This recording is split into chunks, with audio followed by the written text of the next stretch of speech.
오늘은 시편 1편 1절부터 6절 말씀을 중심으로 인생의 두 길, 이런 제목으로 하나님의 말씀을 대언하고자 합니다. 이 말씀을 듣는 중에 성령님께서 직접 들려주시는 음성을 듣게 되시기 바랍니다. 오늘날 대부분의 교회들이 예수님을 믿으면 복을 받는다고 가르칩니다. 맞습니다. 예수님을 믿으면 복을 받습니다. 그런데 그 복의 내용을 들여다보면 기절초풍할 일입니다.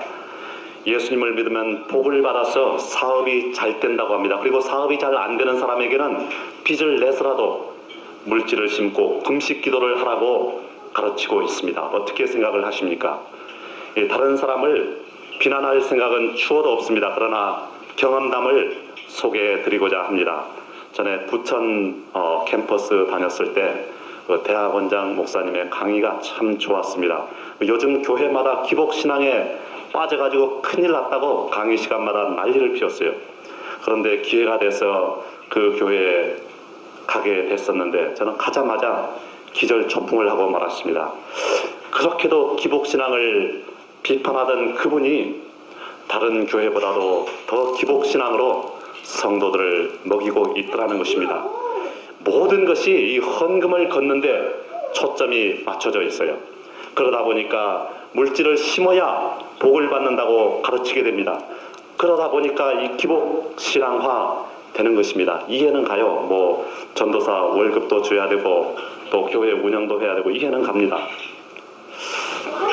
그리고 또 사업을 시작할 때는 목사님을 모시고 개업 예배를 드려야 복을 받아서 사업이 번창을 한다고 가르칩니다. 이 유일신이신 하나님, 우리에게 천국을 주시고 영생을 주시는 그런 하나님을 믿는 것이 아니라 사업이 잘 되게 해주고 복을 받아서 이 세상을 잘 살게 해주는 그런 신으로서 믿더라는 것입니다. 이 무당신이냐 하나님이냐 또는 부처냐 하나님이냐, 이 하나님을 무속신과 또는 부처와 같은 우상으로 비하시키더라는 것입니다. 우리 교회를 개척하기 2달쯤 전 일입니다. 친구 한 명이 청파동에다가 사무실을 내고 영어 학습지와 테이프를 판매하는 사업을 시작했습니다. 그리고는 저에게 와서 개업 예배를 드려달라고 부탁을 했습니다. 저는 별로 탐탁지 않게 생각을 했어요. 그때 당시 우리 교회 이름만 지어놓고 신문을 만들고 개척을 준비하던 그러던 때였습니다. 그래서 저는 말하기를 아직 실체도 없는 교회인데 뭘 그러냐고 출석하는 교회 담임 목사님께 부탁을 하라고 사양을 했었습니다. 나중 얘기를 들으니까 그 출석 교회, 그 대교회 당회장 목사님이 30여 명의 교역자와 그리고 성도들을 거느리고 와서 개업 예배를 드려줬다고 그래요. 사람이 얼마나 많이 왔든지 10평 남짓한 사무실에 설 자리도 없이 문 밖에까지 사람이 서 있는 그야말로 문전성시를 이루었다고 합니다. 그래서 거마비로 당회장 목사님 20만 원인가 30만 원 드리고 나머지 교역자들은 5만 원씩 드렸다 그래요. 그 말을 듣고 제가 무슨 생각을 했겠습니까? 그런 돈이 있으면은 이 우리 교회 같은 개척교회에 헌금을 하면은 하나님이 더 기뻐하실 텐데 그런 생각이 들더라고요. 그리고 그 당회장 목사님이 집에 신방을 오면은 그냥 얼마나 많이 거느리고 오는지 집안에 사람이 들어설 자리도 없이 그냥 아파트 앞에 계단까지 들어오지도 못하고 서 있는다고 그렇게 자랑을 하는 말을 들었습니다. 그런데 그 업체 지금 어떻게 됐느냐? 담임 목사님 모시고 개업 예배를 드렸으니까 아주 발전했겠네요. 그렇죠? 그랬으면 얼마나 좋겠습니까? 쫄딱 망하고 5천만 원 정도 날렸다는 것입니다. 데리고 있으면서 점심 사 먹이고 그리고 없는 수입에도 월급 꼬박꼬박 줬던 그 직원들이 사장을 배반하고 어느 날 하루아침에 동시에 무단 퇴사를 해버렸어요. 그걸로 끝이면 얼마나 좋겠습니까? 그 직원들이 부당해고를 당했다고 사장을 근로복지공단에 고발을 했습니다. 출두를 해가지고 해명을 하고 싶어도 갖춰놓은 서류가 없어요. 채용 서류 하나 없죠. 임금대장 같은 것도 없죠. 월급을 주는데 세상에 도장 하나도 안 받아놓고 그냥 줬어요. 준 근거가 하나도 없어요. 그래서 할 수 없이 피해 다니는 그런 신세가 됐다는 것입니다. 어떻게 생각하십니까? 또 생일날만 돼도 목사님을 모시고 생일 축하 예배를 드려야 복을 받는다고 생각을 합니다. 모든 것이 복 받는데 초점이 맞춰져 있는 것입니다. 이 목사님들은 무당처럼 이런 일이 있는 집을 찾아다니면서 복 빌어주는 자고 전락을 하고 마는 것입니다. 오히려 그런 일이 있었는데도 초청을 안 하면은, 그래서 나중에 알게 되면은 서운하게 생각한다는 것입니다. 왜 이렇게 됐는지 모르겠어요. 예수님을 사랑하고 하나님을 사랑하기 때문에 예배를 드리는 순수한 믿음은 찾아볼 수가 없어요. 그러나 엘리야 시대에 나 혼자 남았다고 절망하는 엘리야에게 하나님이 뭐라고 말씀하셨습니까? 내가 이스라엘 가운데 7,000인을 남기르니 다 무릎을 바알에게 꿇지 아니하고 다 그 입을 바알에게 맞추지 아니한 자니라.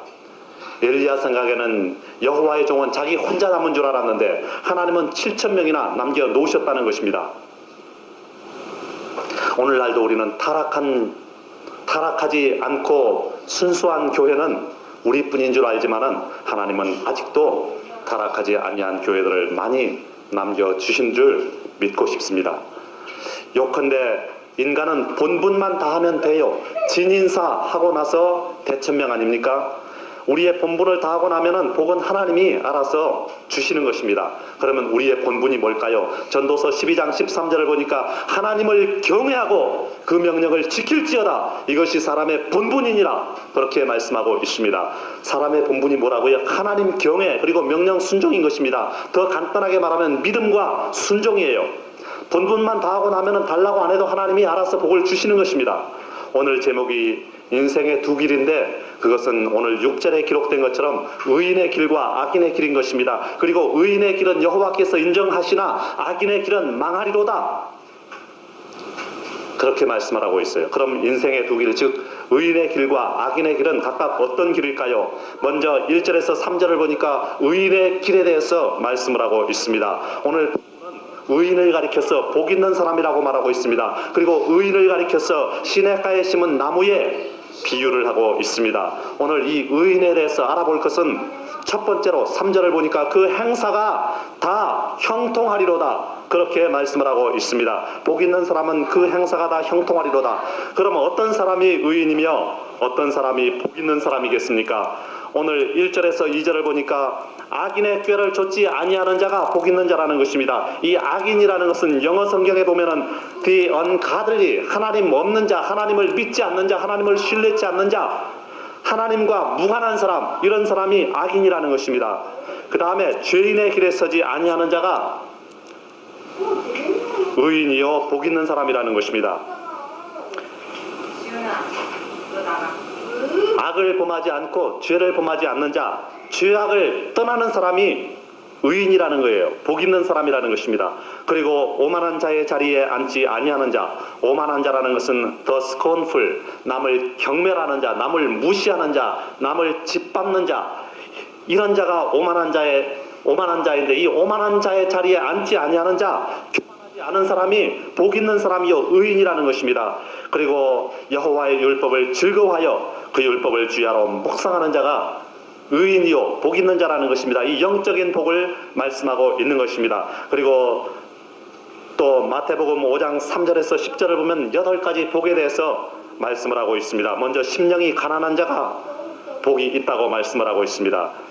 어떤 복을 받느냐? 심령이 가난한 자는 천국을 소유하는 복을 받는다고 말씀을 하고 있어요. 그런데 이 구절을 누가복음 6장에는 가난한 자라고 표현을 하고 있습니다. 그러다 보니까 어떤 사람은 가난해야 복을 받는다, 물질이 많으면 복을 받지 못한다, 그렇게 말을 하고 있습니다만 근거가 약합니다. 이 사람은 아마 마태복음은 읽어보지 못한 모양이에요. 그리고 애통하는 자가 복을 받는다고 말하고 있습니다. 누가복음 6장에는 우는 자가 복을 받는다. 이런 사람은 어떤 복을 받느냐? 하나님께 위로를 받는 그런 복을 받는다고 기록을 하고 있습니다.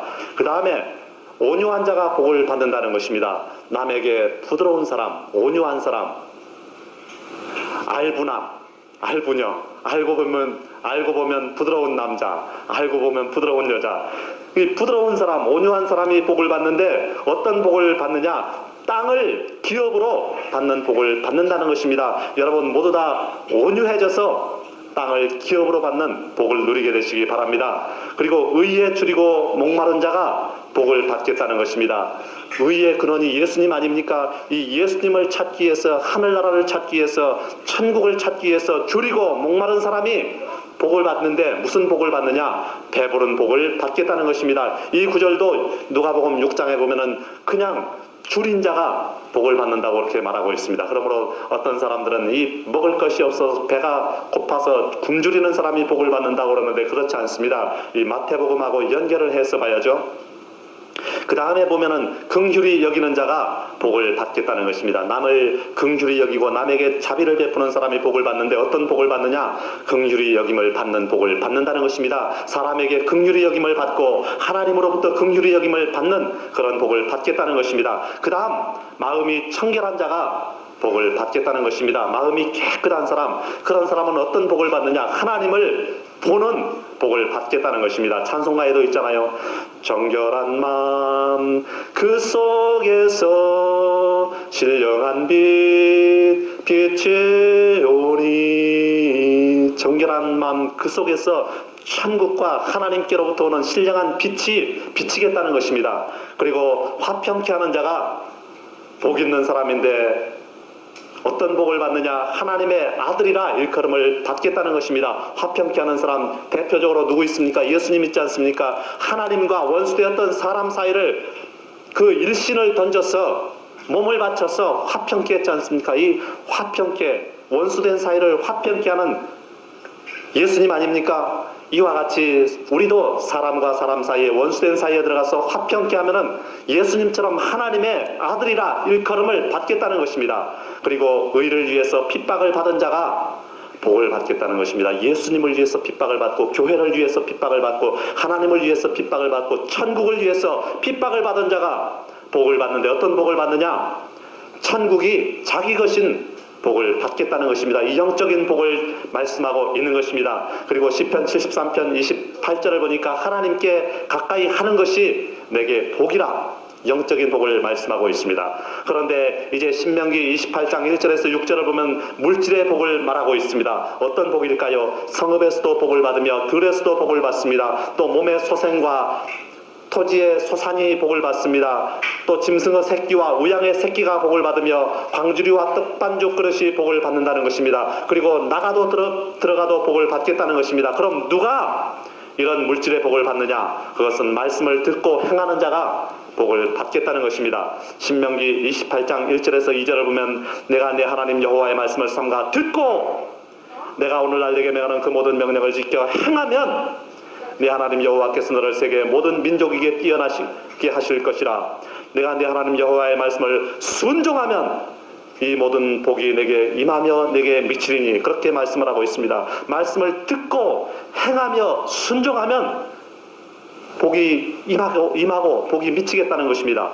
말하자면 물질 축복은요, 달라고 부르짖는 자에게 주는 것이 결코 아니라는 것입니다. 목사님 모셔다가 예배 드린다고 주시는 것이 아니라는 것입니다. 하나님은 물질의 복을 말씀을 듣고 말씀을 듣는 자에게 주신다는 것입니다. 성경 말씀을 읽으면서 말씀을 듣는 것. 내가 성경 말씀을 읽으면 내 입술로 읽는 말씀이 내 귀로 들리지 않습니까? 뿐만 아니라 성경을 읽으면 내 영의 귀로 그 말씀을 듣는 것입니다. 이렇게 말씀을 듣는 자에게 주시겠다는 것입니다. 그리고 교회에 나와서 설교를 통해서 하나님의 말씀을 듣는 자에게 복을 주시겠다는 것입니다. 그리고 하나님은 이 물질의 복을 어떤 사람에게 또 주느냐? 그 모든 명령을 지켜 행하면 말씀대로 행하는 자에게 주시겠다는 것입니다. 말씀을 순종하는 자에게 주시겠다는 것입니다.